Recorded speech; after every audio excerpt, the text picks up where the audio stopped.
back to podcast Warung Korpu. Waktunya kita nimbrung bareng KF Korpu. Yeay. Pasti bingung kan, kita siapa sih? Kok ada dua cewek-cewek ini siapa? Ada tiga, aku tiga, gak mohon dihitung ya. maaf. Enggak, ini kayak belum kelihatan. Oke. Tapi suaranya udah masuk ya? Suaranya udah masuk, gak apa-apa. Mungkin langsung perkenalan, Miss. Aku dulu. Ya. Oke, hai teman-teman netizen Kimia Farma. Perkenalkan, aku Wisli. Dan aku Wulan. Ya, jadi kita ya host newbie di Warung Korpu gitu ya. Nah, hari ini kita kedatangan tamu spesial. Spesial banget. Spesial pakai telur. Ya. Oh nggak pakai telur kan? Karetnya 2. Karetnya 2. Pedes dong berarti. Iya. Pedes. Pokoknya udah nggak asing lagi sih harusnya Mbak Wul. Ini mah wajah-wajah yang udah familiar di Udah KF. warawiri gitu Ya, kan. kayak sibuk banget. Bener. Jadwalnya juga sibuk banget gitu kan. Akhirnya Sok kita sibuk. ketemu nih. Kita pakai sulap. Tring. Ini dia tamu spesial kita hari ini. Yeay, terima Boleh kasih. langsung aja Kak kenalan. Di sini mandiri konsepnya. Thank you for having me sebelumnya Warung Korpu. Aku amazed banget loh, ini literally ada kopinya guys. Iya, kurang gorengan ya. Cuman tinggal kurang gorengan. Sedang dipesan sama Mbak Mas Ikan. pesankan ya, tolong ya. Ya, tolong kru gorengan gehu boleh lah. Gehu bala-bala. Makasih udah diundang ke Warung Korpu. Perkenalkan, nama saya Maria Ayu Kartikasari. Ya. Udah gitu aja. Gitu aja. Kalau kepo hubunginya di mana? Tolong Weasley sebagai manajer saya. Enggak bercanda. Iya, jadi hari ini kita bakal ngobrol-ngobrol ya Mbak Wulan ya. Oh. Seputar apa? Personal branding. Iya, pastinya. seputar personal Personal branding. branding, Jadi ya. mungkin Kak Maria ya, siapa sih yang nggak tahu Kak Maria gitu kan? Gimana Banyak sih? kali yang nggak tahu. Gimana sih Kak Maria bisa membangun personal brandingnya sampai kayak kalau udah Kak Maria tuh, oh Kak Udah Maria tahu yang lah Maria gitu yang ya. itu gitu ya. Maria yang ini. Gitu. Nah, udah nggak perlu Kalau disebutin. nyebut nama Wulan gimana ya? Wulan yang mana sih? Enggak, itu nggak sepenuhnya betul karena di Jakarta aja itu ada Maria Yeremia, Rumondang Maria, Maria Clara, Maria banyak lagi yang lainnya. Tapi kalau ada acara di KF nih, hostnya siapa? Maria. Oh, Oh, Kak Maria iya. yang itu. Nah, Sudah. nanti bakal dikasih nih tips and Alhamdulillah. triknya gimana sih Betul. Kak Maria bisa membangun personal branding, karena mungkin di era sekarang perlu banget kali ya Mbak Wulan banget. personal branding gitu kan.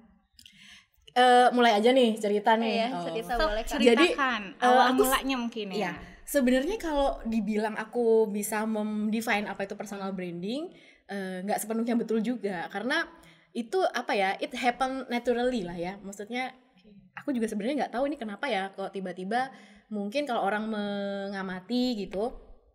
Aku memulai karirnya di Kimia Farma itu di tahun 2014 sebelum aku menjadi pegawai tetap waktu itu, menjadi PTT lokal di Sidoarjo. Tapi basicnya apoteker Kak. Basicnya apoteker. Sebagai waktu itu barusan lulus dari UNER, apoteker UNER tahun 2014, langsung lah keterima di Kimia Farma sebagai apoteker pendamping. Selebnya UNER nih jangan-jangan. Enggak kok. Teman-teman UNER Enggak. komen di kolom Iya, komen. tapi, kalian teman-teman- kenal nggak sama Kak Maria? Iya, waktu itu jadi aku sebagai apoteker pendamping, kemudian tiap 6 bulan sekali tuh aku dipindah. Dari apoteker pendamping kemudian dipasrahi untuk menghandle apotik di sana ya, sebagai apoteker penanggung jawab apotik. 6 bulan kemudian dibikinkan apotik baru, 6 bulan kemudian masuk ke MT, kemudian menjalani ini ya pelatihan di masa training selama. Berarti selama sebelum MT emang udah di KF dulu gitu? Sudah. Tapi memang sebagai PTT lokal gitu. Terus kemudian setelah di Jakarta, penempatan di Kebayoran Lama, OSHCS Kebayoran Lama, lalu nggak sampai setahun pindah ke KF Bintaro. Lalu kemudian ketika di KF Bintaro itu aku alhamdulillahnya dipasrahi untuk menjadi duta Kimia Farma waktu itu. Itu tahun berapa? Di awal karir udah langsung duta Kimia Farma gitu. Enggak dong, itu aku kan mengawali karir kan tahun 2014. Nah, kepilih menjadi dutanya itu tahun 2017. Gitu, ketika udah di Jakarta. Prosesnya panjang berarti ya. Panjang lah menurut Maksudnya aku. sampai akhirnya mau ikutan duta gitu kan. Iya sih, menurut aku panjang lah. Nggak, maksudnya memang kayak ritmenya itu sangat cepat, kayak semacam fast moving gitu ya. Masih baru ngurusin perizinan apotik, ngurusin perizinan apoteker di apotik, udah dipindah kayak gitu. Jadinya aku ya, tapi enjoy the ride sih, menyenangkan semuanya gitu. Nah ketika terpilih menjadi duta, alhamdulillahnya aku juga dimutasi ke Kimia Farma Budi Utomo sebagai corporate communication. Sampailah akhirnya di sini di Kimia Farma TBK gitu. Oke, terus sekarang kesibukannya apa nih Kak di Kimia Farma sebagai apa nih? Sekarang sebagai relationship manager di divisi pengembangan bisnis dan kemudian aku juga ini sih dikasih in charge untuk project klinik kecantikan, which is tuh sangat menyenangkan sekali ya menurut aku karena cewek-cewek pasti banget ya. suka dong ya perawatan-perawatan gitu sih sebenarnya. Oke. Mbak Ul? Kalau aku paling mau nanya ini nih, pertama kali terjun ke dunia bukan di balik layar ya, itu di depan layar. Dari apoteker ya kan, apoteker terus tiba-tiba muncul nih di depan layar gitu kan, apalagi bawain branding Kimia Farma ya kan. Nah itu awal mulanya tuh gimana tuh Mbak? Kalau awal mulanya tuh sebenarnya percaya atau enggak itu aku tipikal orang yang sebenarnya tuh pemalu banget, mager banget. Sih kayak gini? Enggak kan? Aku pendiam loh sebenarnya. Oh, enggak pasti. Disclaimer itu bohong. Beneran, jadi tuh waktu zaman kuliah tuh aku mager banget, gak pernah ikutan kegiatan-kegiatan di luar di luar kegiatan perkuliahan ya beneran. Kalau misalkan ada waktu senggang aku pasti ya mager. Kaum mager kayaknya ya, mapres yang kayak belajar kaum rebahan gitu enggak kan. juga enggak juga. Terus awal mulanya waktu jadi apoteker pendamping di KF Sidoarjo, di BM Sidoarjo. Waktu itu kemudian ketemulah sama mentor aku yang paling berjasa mungkin dalam perjalanan karir aku, yaitu BM Malang saat ini, Ibu Dian Gisandi atau Ibu Dian Nurmawati. Halo Bunda. Halo Bunda. Semoga jadi, Bunda Dian lihat nanti nih. Oh ya pasti nonton. Aku akan japri, tonton ya Bunda. Oke, mantap. Jadi waktu itu aku kan di challenge sih sama beliau, mau nggak dari apoteker pendamping jadi apoteker penanggung jawab apotik. Nah itu aduh gimana ya challenge nih, oke deh aku ambil gitu ya. Tapi Bu Dian itu tipikal orang yang nggak mau lama-lama nih, kalau suruh nyuruh belajar itu harus maunya cepet gitu ya.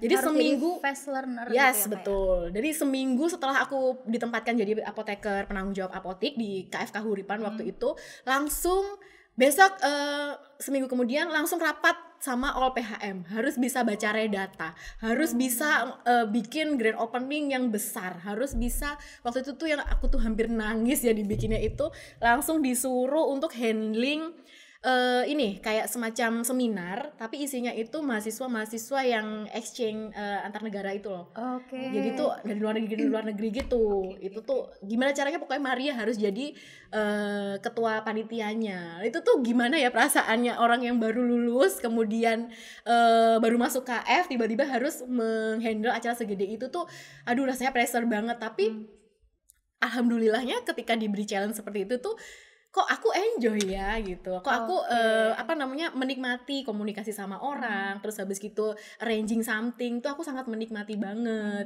tuh. Terus kamu sebagai ketua panitia harus bisa speech di depan orang, harus bisa MC waktu itu. Aduh aku tuh rasanya kayak udah mau nangis gitu ya, ini gimana ya, takut salah, takut grogi dan gitu-gitu. Satu hari sebelum MC dan memberikan speech itu udah gak bisa tidur, keringet dingin gitu. Tapi aku juga belajar demam gimana. panggung, Betul. Tapi aku juga belajar gimana sih sebenarnya caranya. Ya alhamdulillahnya event satu terlewati, event-event selanjutnya selalu diberikan kesempatan dari beliau agar aku juga bisa membuktikan diri gitu sih. Itu awalnya. Kemudian ya udah lama-lama karena keseringan di panggung malah jadinya ini ya keterusan jadinya agak nggak ngerem gitu.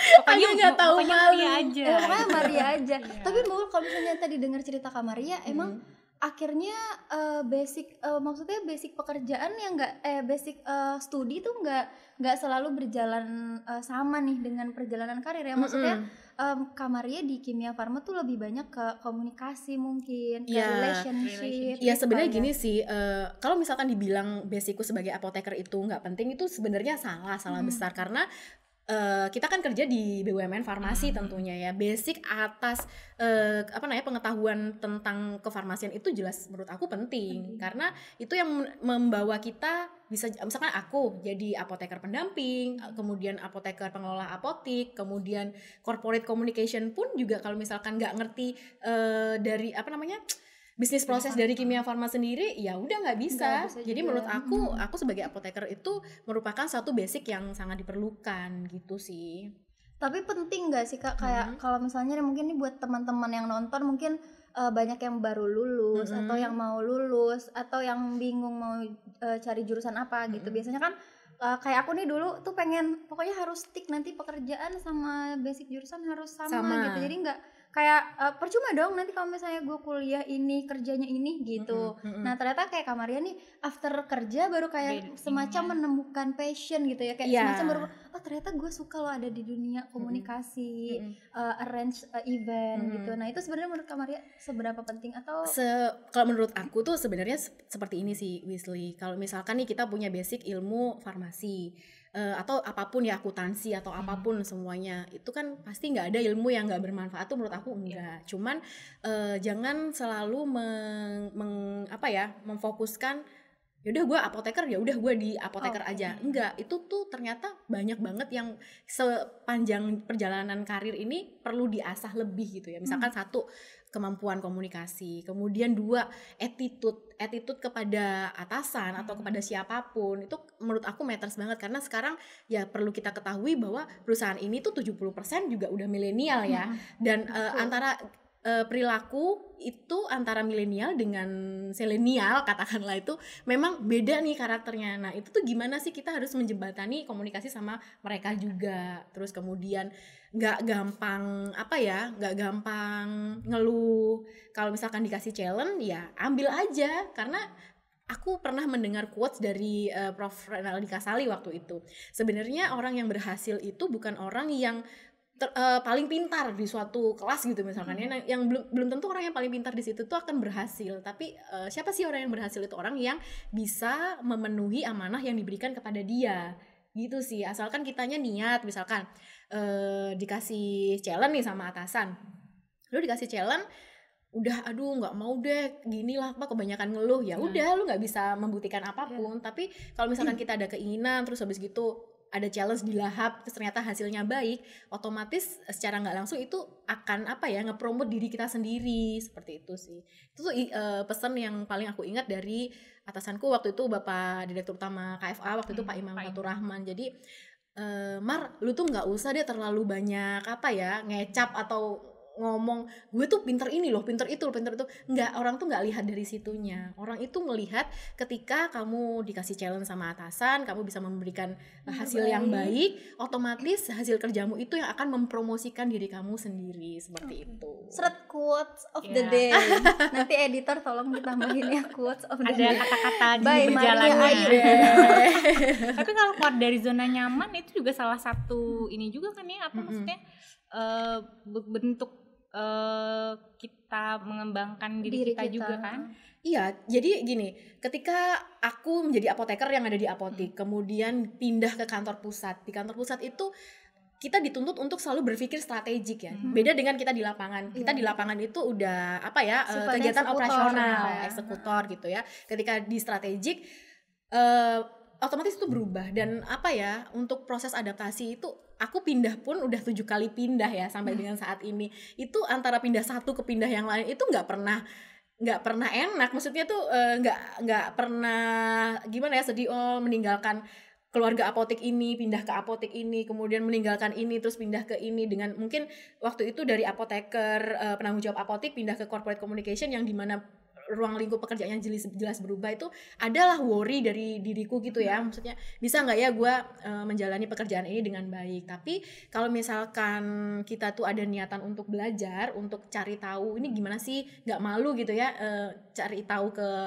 senior untuk case seperti ini seperti apa, kalau ini kayak gimana, dan mau belajar, oh ternyata pekerjaan gue tuh membutuhkan ini, itu aku yakin semuanya bisa terlewati dengan baik. Orang tuh misalkan aku nih ngedenger teman-temanku yang mungkin mutasi itu kan tiap tahun ya mungkin, atau tiap 2 tahun gitu. Biasanya kalau apoteker emang agak lebih sering dimutasi. Ya betul. Nah itu pasti ada yang whining atau ada aduh belum bisa move on atau apa. Aku pasti nyemangati, lu tuh paling merasakan hal-hal seperti ini tuh paling cuman 1 bulan di depan aja. Nanti ketika udah ketemu ritme kerjanya pasti udah enjoy, dan ya udah enjoy aja gitu, enjoy the ride gitu.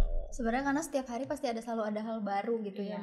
Jadi kayak ya mungkin hari ini kita menemukan sesuatu nih, besok pasti menemukan sesuatu yang baru lagi yang mau nggak mau memang kita dituntut untuk bisa adaptasi kali ya, bahwa kayak menerima gitu kan. Iya sih. Jadi kemampuan beradaptasi untuk buat diri penting. kita makin berkembang kan. Gitu. Tapi keren loh. 7 kali loh.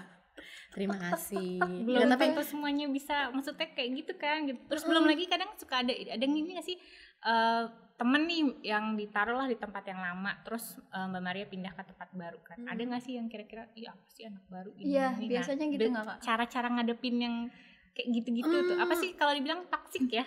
Oh toksik, lingkungan yang toksik ya. Kalau aku sih ya beruntungnya aku tuh tipikal orang yang kayak masa bodoh gitu ya dengan omongan orang gitu ya, asalkan kamu itu dikasih kerjaan dijalani, enjoy, ya nggak peduli sama omongan orang yang seperti itu, karena toh juga mereka yang ngomongin jelek tentang kita tuh nggak ikut ngebayarin tagihan kartu kredit kita ya. Benar.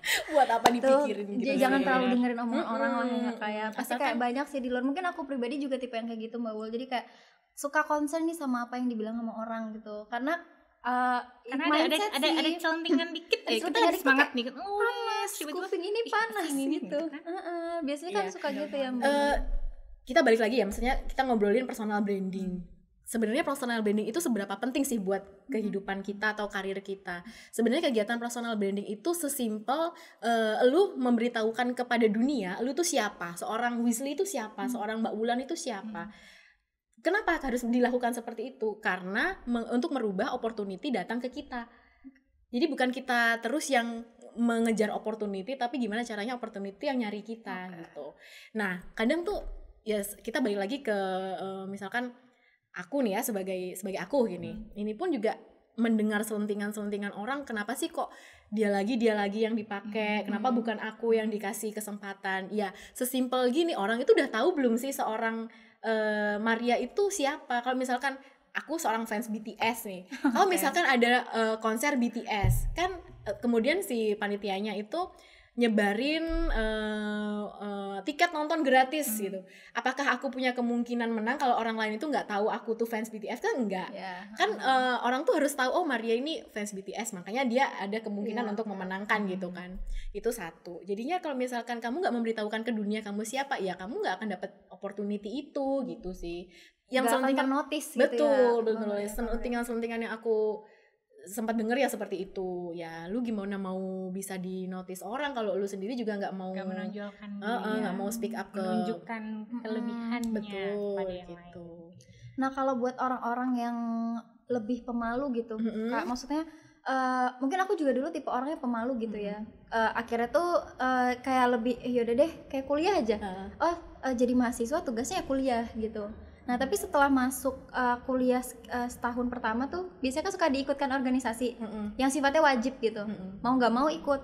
Akhirnya suka nih kesini-sini, ngerasa ternyata seru ya kalau ketemu sama orang lain gitu. Nah gimana caranya kalau buat orang yang benar-benar introvert, yang kayak malu pokoknya malu, nggak mau ternotis. Nah gimana caranya mereka bisa mengeluarkan brandingnya gitu keluar? Sebenarnya kalau mau disadari atau enggak, kita itu baru menemukan ability kita itu sebagai apa itu karena apa ya? Karena dipaksa, nggak sih? Harus dipaksa dulu. Harus dipaksa dulu, kayak lu harus maju. Misalkan nih ada satu perkuliahan gitu ya, satu kelas. Kemudian ada yang introvert, ada yang extrovert. Kemudian gurunya ngasih assignment, harus presentasi, dan itu semua orang harus bicarakan. Kita harus terpaksa mau kita harus ngomong di depan publik. Betul, gitu ya. Kayak mau nggak mau tuh kayak Cemplungin dijorokin gitu. ke jurang gitu. Ya. Itu sih yang yang ngebuat jatuh nggak muncul. betul. Dan itu aku tuh sering mengalami hal-hal seperti itu di awal-awal karir. Maksudnya tiba-tiba Cemplungin dikasih ya. assignment harus nge-MC rakernas dong karena nggak ada orang. Tuh sebenarnya aduh grogi, ketemu BM, ketemu ini, aku nggak bisa ngomong, takut belepotan, takut apa. Gitu Betul, ya. tapi ya karena nggak ada lagi dan kayak satu-satunya opsi, akhirnya kita kepaksa untuk belajar gimana sih sebenarnya public speaking yang baik itu seperti apa. Lalu kemudian gimana sih mengatasi rasa grogi di depan orang lain itu seperti apa. Ya udah, akhirnya lama-lama ya sangat enjoy malah kelihatannya. Apa kalau pepatah bilang tuh terbiasa Bisa karena bisa terbiasa. Betul. Atau bisa karena dipaksa gitu ya. Intinya mah kudu bisa. kudu mau. Harus bisa. Kudu mau. Karena di zaman sekarang itu gimana ya? Kita harus punya speciality yang berbeda. Maksudnya gini, apa sih pembeda Diferensiasi seorang? uniknya kita apa? Uniqueness-nya tuh apa? Terus kemudian misalkan Mbak Ulan ini strong point-nya tuh apa sih, di mana? Weasley juga apa? Weasley suka nyanyi. Ya udah nyanyi Habis aja. ini assessment diri sendiri. Iya. Unique selling gua apa? Dan gini sih, tapi pertama harus jujur sama diri sendiri.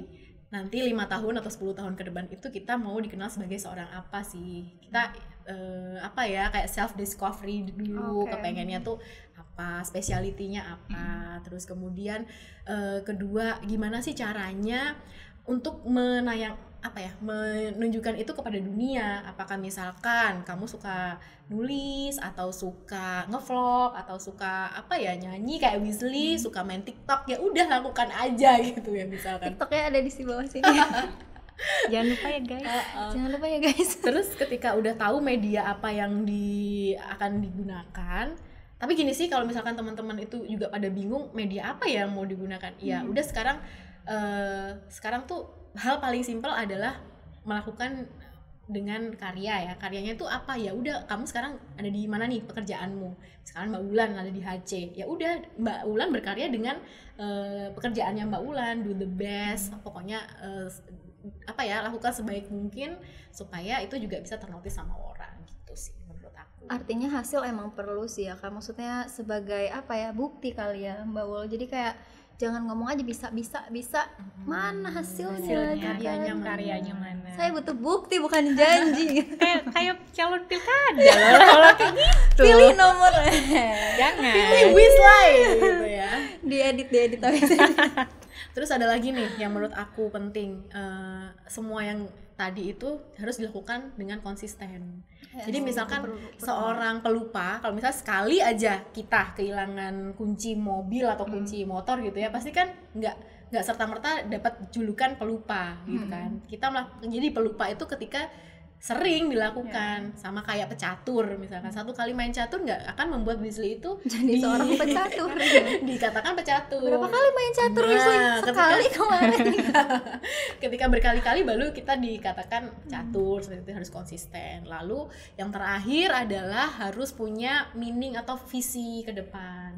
Sebenarnya misalkan nih kayak aku suka tampil di publik misalkan, atau sekarang relate sama pekerjaanku as a relationship manager di klinik kecantikan. Aku tuh kepengen orang-orang KF maupun di luar sana, di luar KF, untuk tahu nih Kimia Farma ini punya loh klinik kecantikan dan fiturnya apa aja, ini perawatannya tuh ini, dan ini tuh benefitnya apa. Dan itu tuh aku kepengen orang lain itu tahu kebaikan dari klinik kecantikan itu sendiri. Jadi memang harus ada visi jangka panjangnya itu seperti apa gitu. Keren ya. Guis.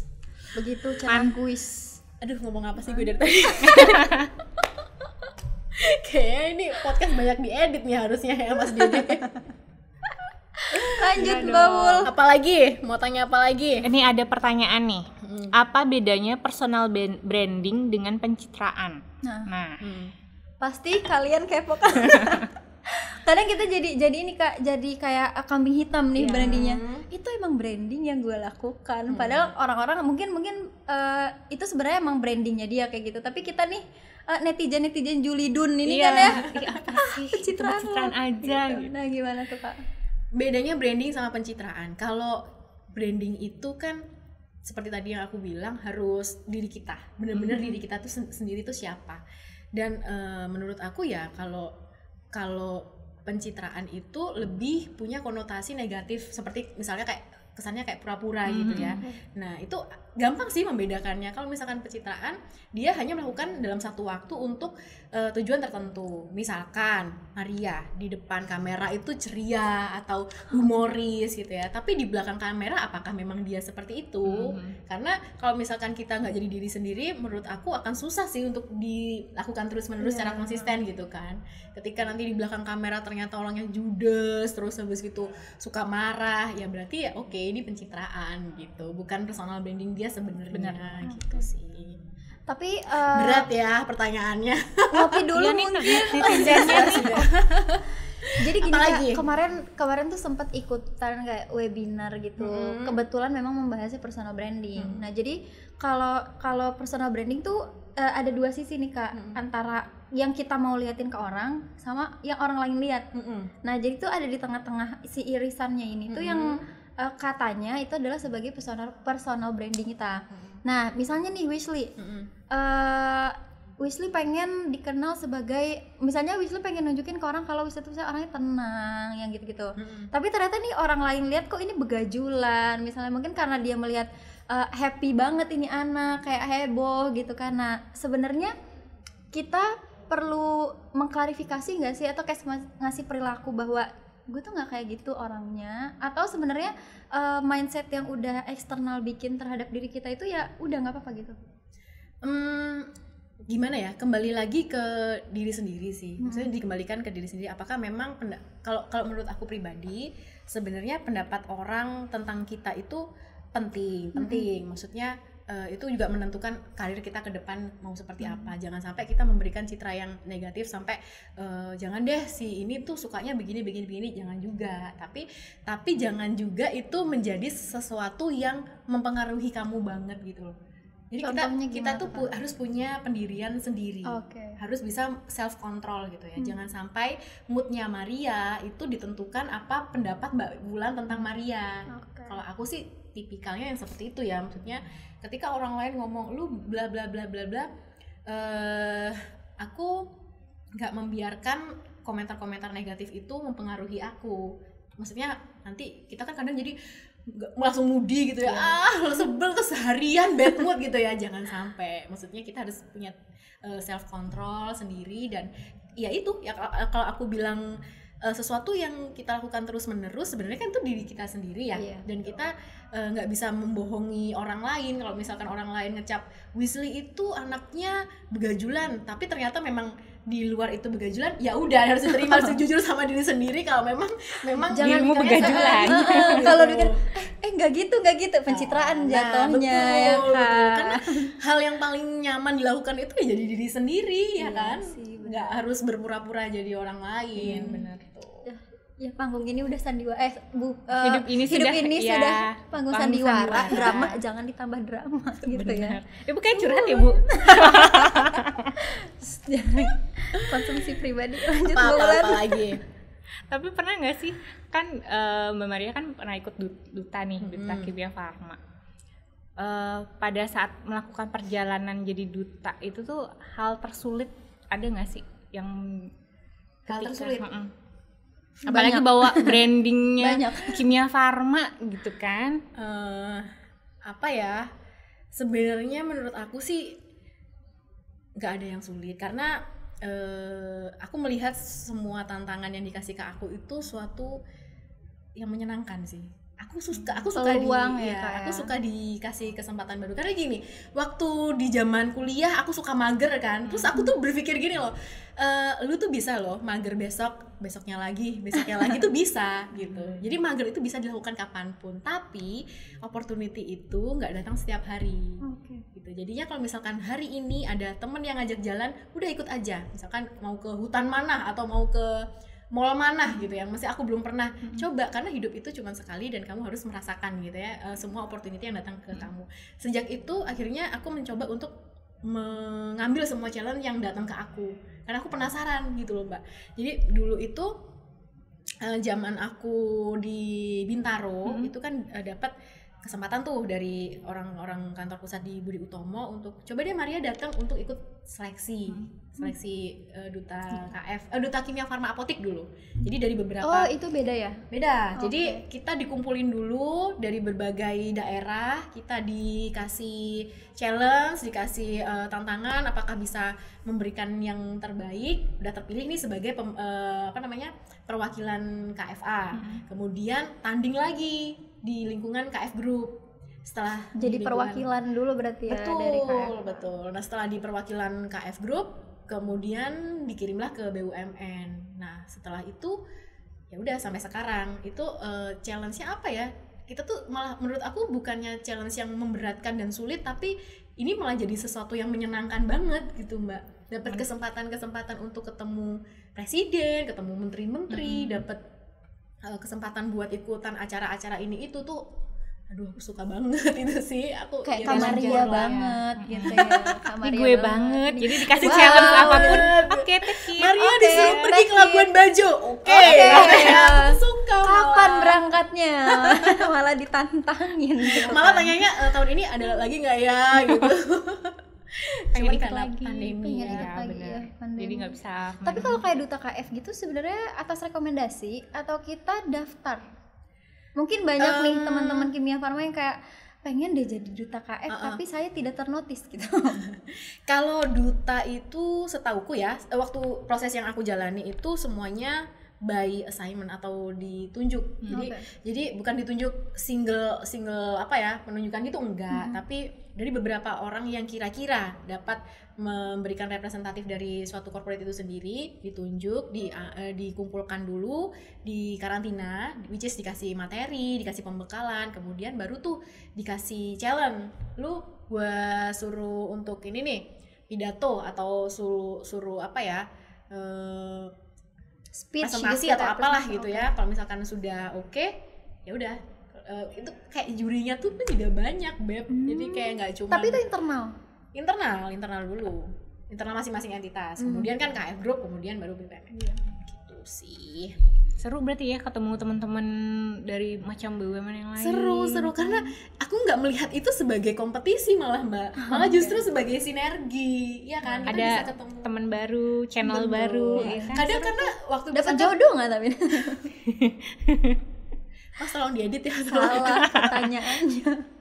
Ya, jadi keceplosan. Gini, kadang tuh kalau kita tuh di kimia farma apotik, temennya tuh ya udah temennya tuh di situ aja. Nah, ketika di mana duta KF ketemu dari plan, ketemu dari R&D, kemudian KFTD macam-macam, itu kan kita jadi wah gitu, jadi punya banyak temen loh. Itu aku baru ngomongin di KF Group ya Mbak, belum tentu loh entitas satu sama entitas lain itu saling kenal. Iya benar. Iya kan? Iya betul. Terus kayak misalkan kita punya temen di luar entitas itu udah kayak seneng banget. Kalau misalkan ada apa-apa nih, kok obat ini nggak datang-datangnya di apotek ya, kita tanya lah ke temen plan, sebenarnya udah diproduksi belum sih, atau ke KFTD atau siapa gitu.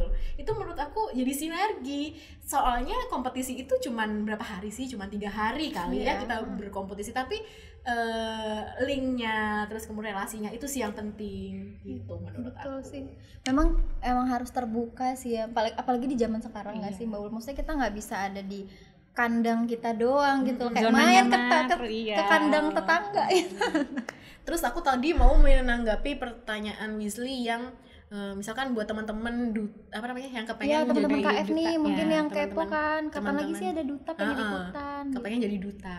Menurut aku gini ya, duta itu kan hanya ajang gitu ya, ajang yang dipersiapkan dari kementerian, kemudian kita karena kementerian bikin acara duta BUMN, akhirnya kita harus mempersiapkan duta dari internal KF. Tapi semakin kesini sepertinya kebijakan menteri yang saat ini itu masih belum kesana.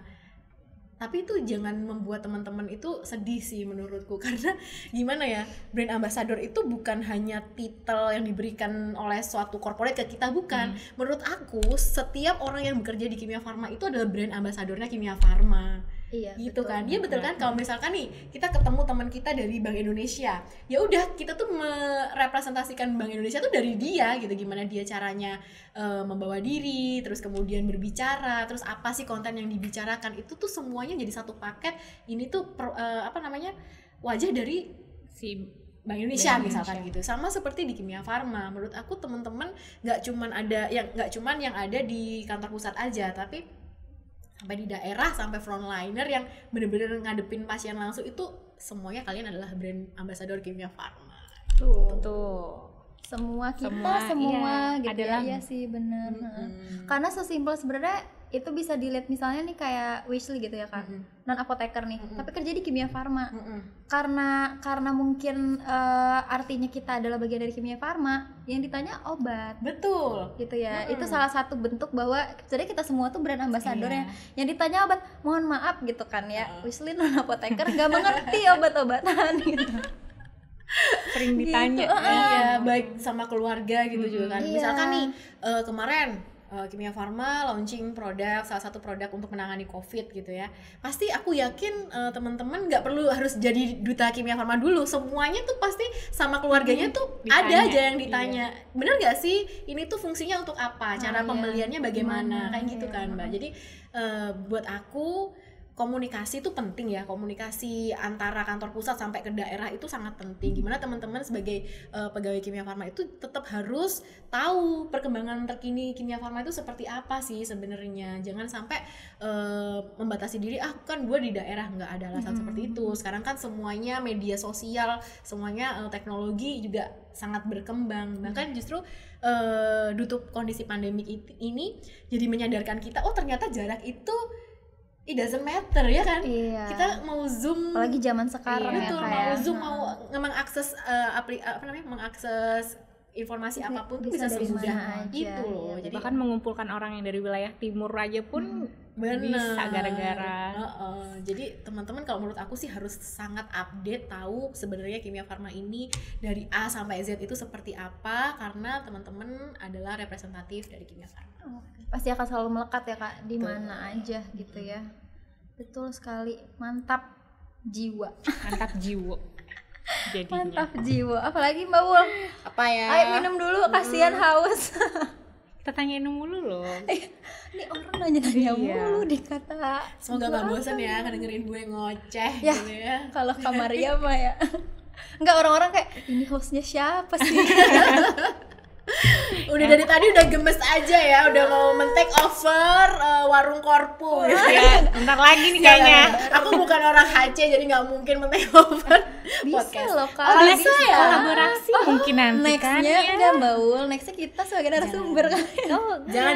Sebagai Kita harus hostnya. berkolaborasi HC dengan. Kan Anda masih ngasih saya tugas ya sebagai Covid Ranger, itu masih banyak itu Nah PR-nya. itu perlu juga kali ya Kak dibangun brandingnya nih, Covid Ranger Kimia Farma. Karena saat ini yang jadi PR untuk di branding tuh banyak. Salah Iya. satunya Mark Venus Aseti Clinic atau MVC. Covid Jangan Ranger. lupa datangin MVC, ada di mana? Jangan lupa datang di MVC, ada di Iklan. Jakarta, Bandung, dan Bogor, oke? Oke, ting. Kalau pengen secantik Weasley ya kan, glowing gitu, datanglah ke MVC. Oke, lanjut sis. Apalagi sis? Tapi kepo deh, Mbak Maria bisa kecemplung, diterjunkan lagi ke apa namanya MVC ini gimana awal mulanya? Awal mulanya, oke. Jadi sebenarnya ketika proyek klinik kecantikan ini tercetuskan pada tahun 2016 kalau nggak salah, 2016. Oh, prosesnya udah lumayan berarti ya. Lumayan lama. Waktu itu aku juga baru penempatan di Jakarta, dari MT baru penempatan di Jakarta.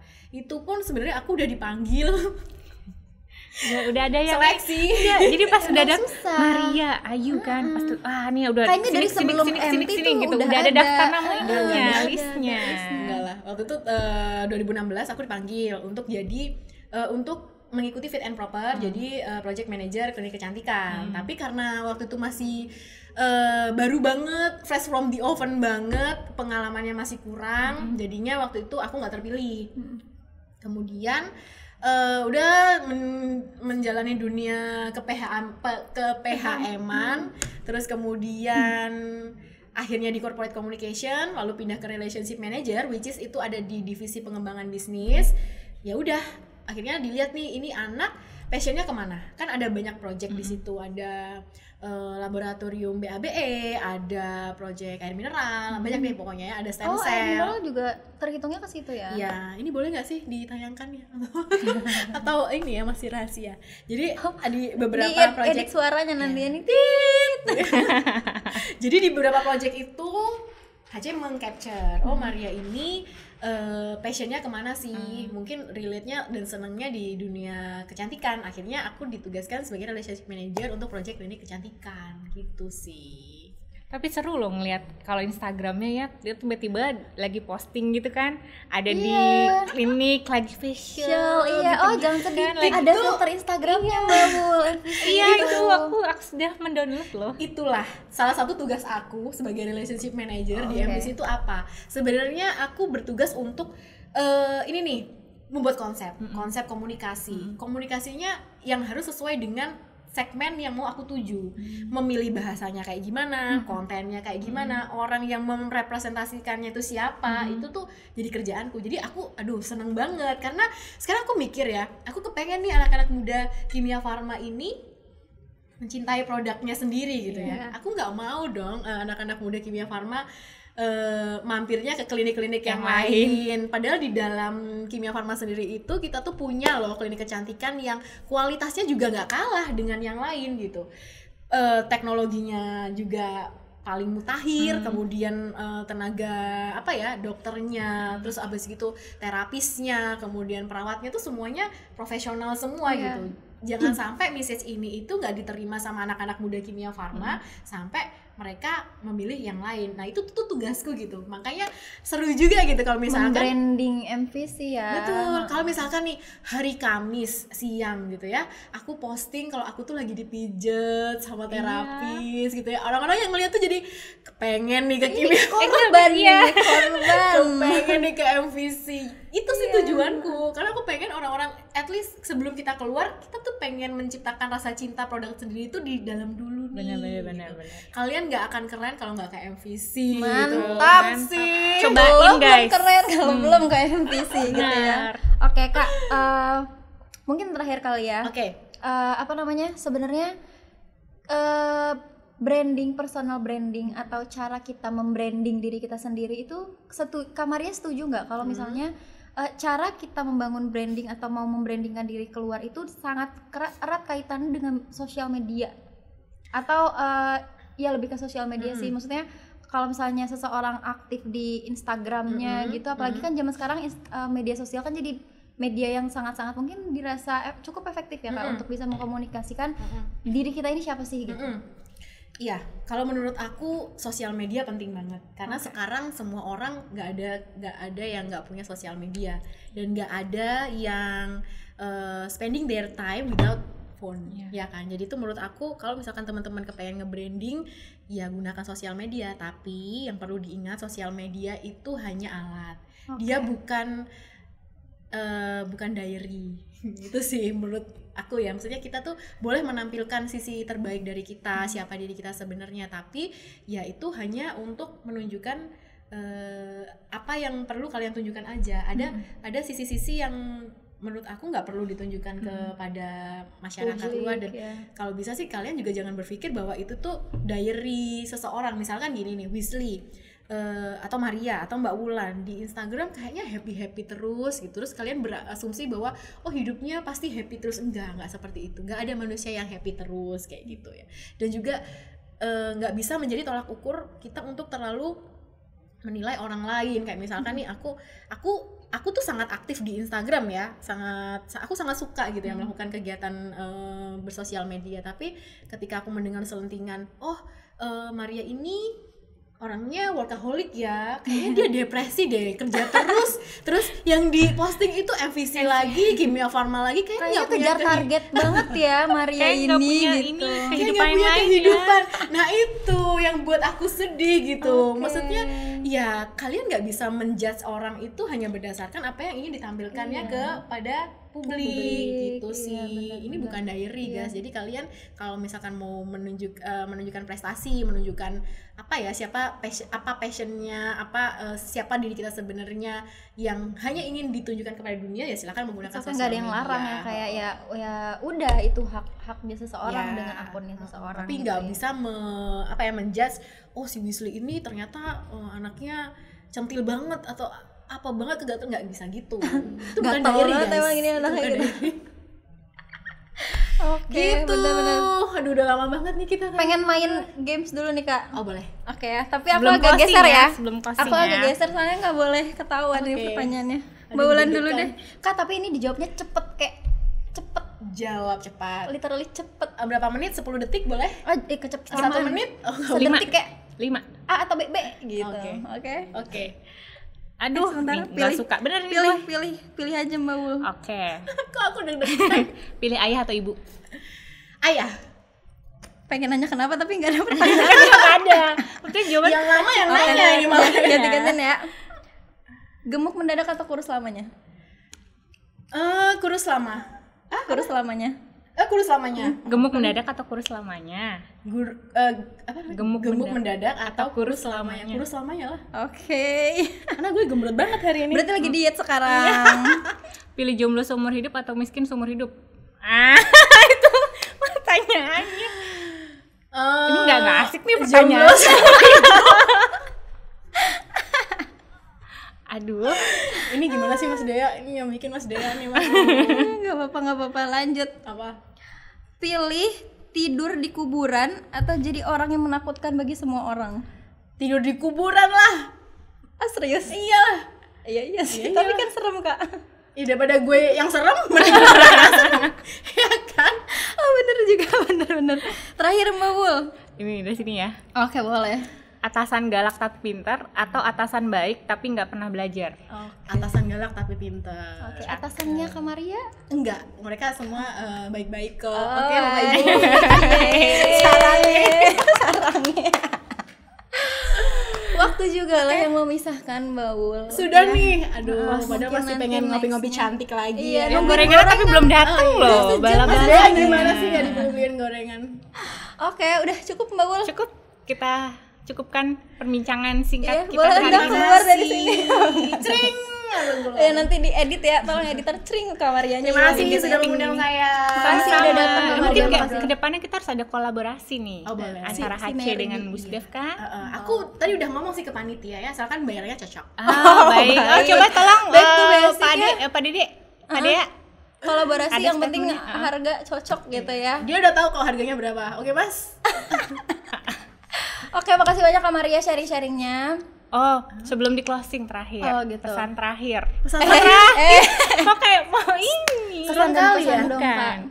Kesan dan pesan atau pesan terakhir nih? Kesan dan kesan. Dua-duanya.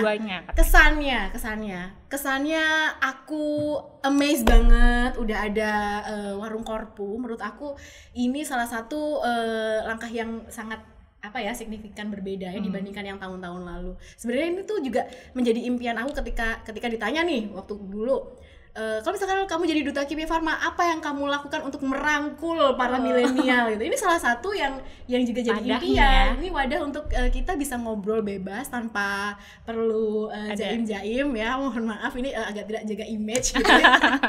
Tapi bisa menyaring ide-ide dari teman-teman. Nanti mungkin ya di next siapa yang akan diundang bisa mengemukakan apa sih pandangannya untuk Kimia Farma ataupun untuk isu-isu yang lain seperti itu.